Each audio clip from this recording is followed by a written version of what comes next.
So today we got this GT500 Mustang to ceramic coat, and we're going to show you how we do all the step-by-step processes on how we install a coating on this. It's got a fair amount of bugs on the front end, so we'll have to use our bug remover to get those off and the pressure washer. We'll have to start off on these wheels. There's a good amount of brake dust on them, so we might use a little bit of a stronger cleaner to get that off, but just a lot of pressure washer should be enough to get these pretty clean. I got my power plugged in and the pressure washer all plugged in, so I'll attach my foam cannon with our soap and we'll give these wheels a good rinse down. All right, now that we filled up this foam cannon with pH neutral soap, and we'll spray it all over the wheels, and then we'll use some of our disposable towels to wipe off all this brake dust. I like using the towels better than the brushes because the brushes really just swirl the dirt around, they don't absorb it, where these kind of absorb it a little bit. And then I just throw these away when they're done because most of the time the wheels are so dirty you don't want to reuse these towels. But anyway, we'll just spray this all over the wheel.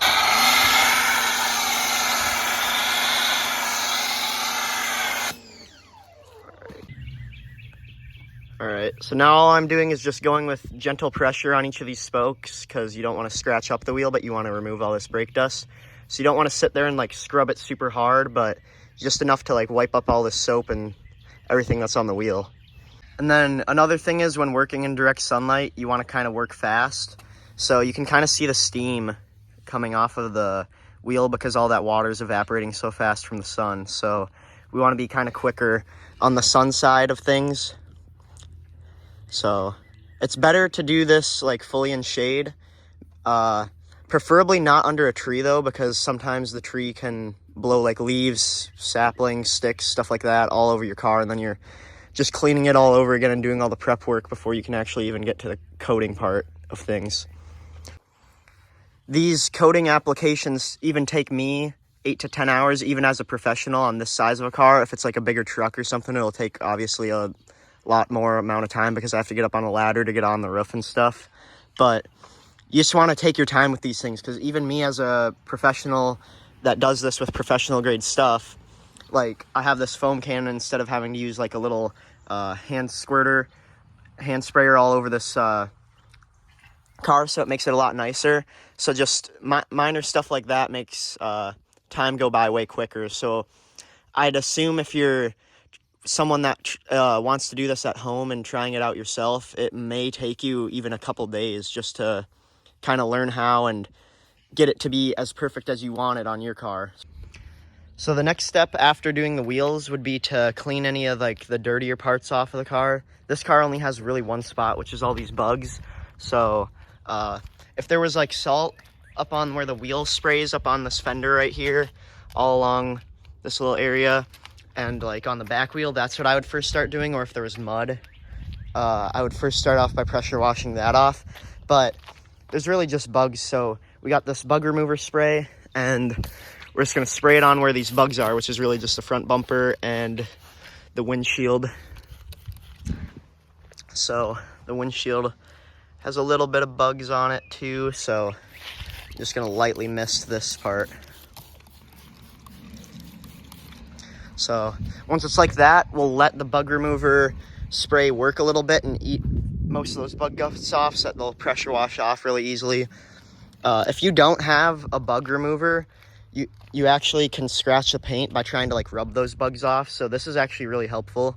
It saves a lot of time. When I first started out, I was using like bug sponges and stuff, but this just works way better and it works way faster, especially with the pressure washer. So just let it sit for a second and then pressure wash it off. All right, so we sprayed all those bugs off with the pressure washer, no more bugs. So next step is to foam up the car with the foam cannon. I refilled it just because we used a little bit on the wheels. So foam up the car, and then we'll use our high quality microfiber wash mitt to wash the car. So this is way better than like a car wash sponge because it's gonna bring the dirt into these fibers instead of just having it be on top of the sponge and just you're swirling it around on the paint. So this is the safest way to wash your car pretty much, so that's why we use it. Got the foam cannon filled, and this is probably the funnest part. We're just gonna foam up the car, foam it all really good, and then we'll go at it with our microfiber wash mitt. So.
All right, so the car's all foamed up, but I'm gonna foam up the side that's in the sun again, just so that, like, you can see where it's already starting to dry up.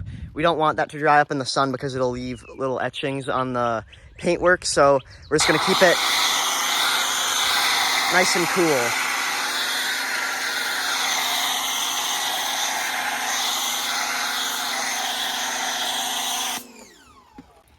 All right, now it's time for the hand wash step. So we'll start from the top and we'll work our way to the bottom because the bottom is the dirtiest and we don't want to bring dirt from the bottom up to the top of the paintwork, which is going to cause scratches. And you also don't want to wash it in circles. You want to go in straight lines because the circles is what leads to those micro swirlings in the paint, which over time they'll build up and then you'll have to polish the car all over again. So straight lines is the most effective way. It's not guaranteed that scratches won't come up, but it's a lot less likely. So we'll just work our way from the top to the bottom, and then every 1 to 2 panels or so, this side will be pretty dirty. You can't see it, but it is, and then you'll flip it to the other side, and you'll wash another 1 to 2 sections of the car.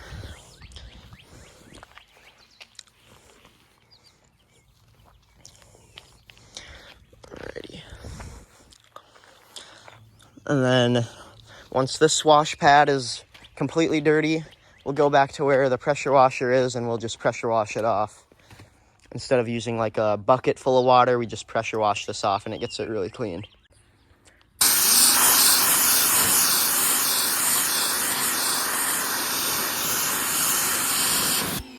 So now that the side in the sun is done, we're gonna spray it all off.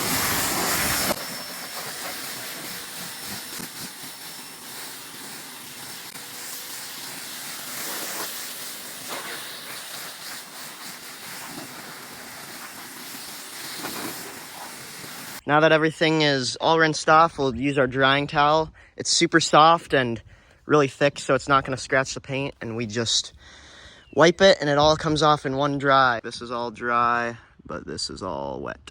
So this towel works great. I've used it probably on hundreds of cars, and it's worked out great. So you just have it on there, and then you pull it off, and it's dry. So it works great. I like it a lot, so keep using it. And then I have the same drying towel, just smaller, and I use this for like the little tiny areas, like getting in between here and then also the wheels once I'm drying these off. So it's just a nice thing to have, is a smaller set of drying towels, but one big one can do the whole job just fine. Now that we're done washing the car, we can get started with our decontamination wash. And the first step, there's 2 steps in our decontamination wash. The first one is our iron decontamination, and you're just going to spray it on the paint with this pump sprayer, and it's going to remove a lot of those iron contaminants and brake dust, especially on this car where the brake dust was the main issue of the car. I'd say it's going to bring that all down and get it off the paintwork, and then we're just going to rinse it off when we're done.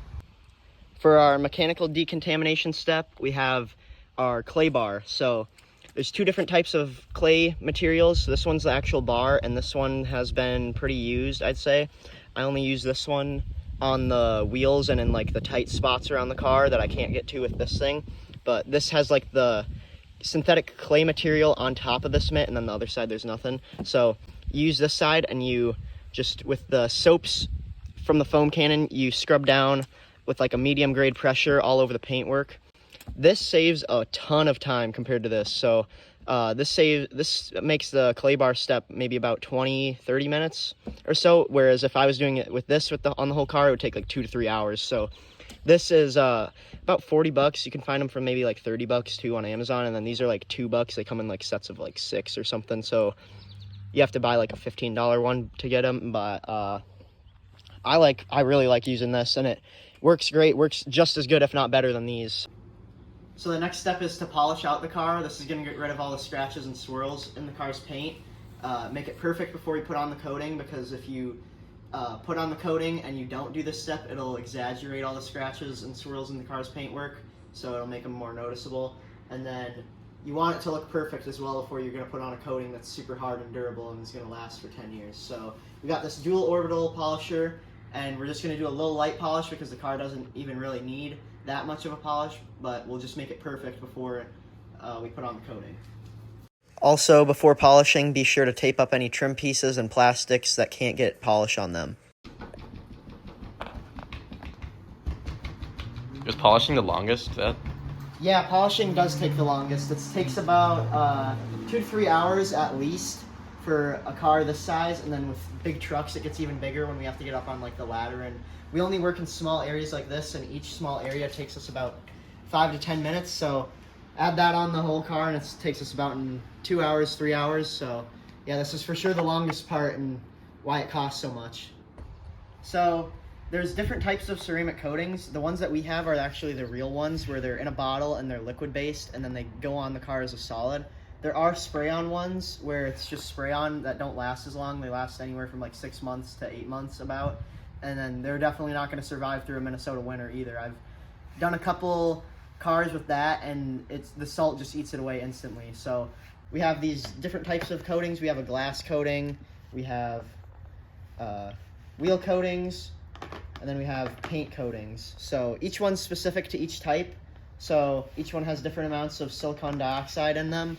The wheel has the highest concentration rate because your brakes are right there, and the brake dust actually eats away at the coating, so there needs to be a bit of a stronger coating on the wheel ones in order to survive that. So now that the paint polishing step is all done, we got the actual coating to do, and we have our coating pad, which is lint-free. I like these. They're super cheap, and if you drop them, I have a couple more, so you can just grab another one, and they're cheap.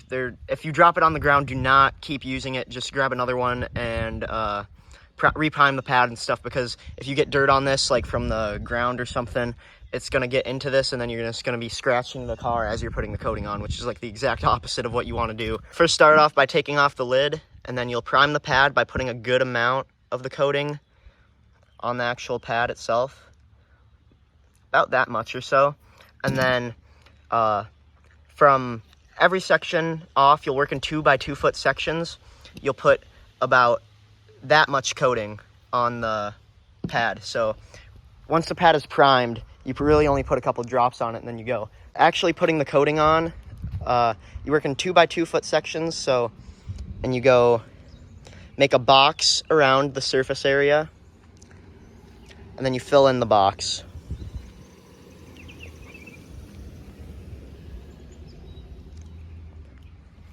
Then all you do is wait a couple minutes for the coating to flash onto the vehicle, and then you wipe it up, and then you're all done. So it's already starting to flash a little bit. I don't know if the camera's picking it up, but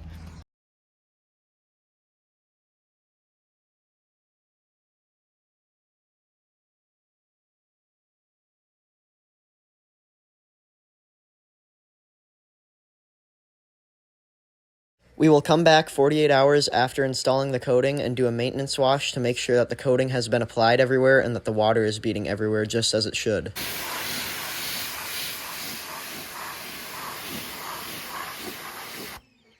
coating works super well, super water beady, and then all that water is just running right off the paint, and I don't even have to dry up all that water, so it makes it way easier to dry. And then the coating just makes the car super shiny, and it's gonna last a long time. So the protection is there, the durability is there, the shininess is all there. On a car like this where you're gonna wanna keep the paintwork pristine for the longest period of time, the ceramic coating is the best way to do it without having to worry about polishing it so often and all that sort of stuff, and it's just way easier maintenance. So, alrighty. And then just like that, we're done washing the car, and this thing is super shiny. The camera can't even pick it up. It's insanely shiny, but looks great. Everywhere is protected. Everywhere the water was beating up really nice. So all in all, a really good ceramic coating job. So we'll see if we can ask the owner for to go on a little ride in it. So, because this thing's got it's the Cobra Edition Shelby GT500, so it's got the V8 supercharged engine in it. I think he said it makes like 650 horsepower, all to the rear wheels, so this thing would be pretty fun to drive. And then the reason why like the brakes are so dirty and stuff is because he drives it kind of how the car is meant to be driven.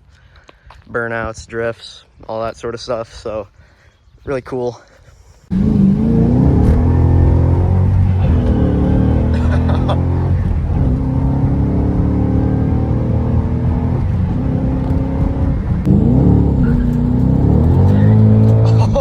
Oh, yeah.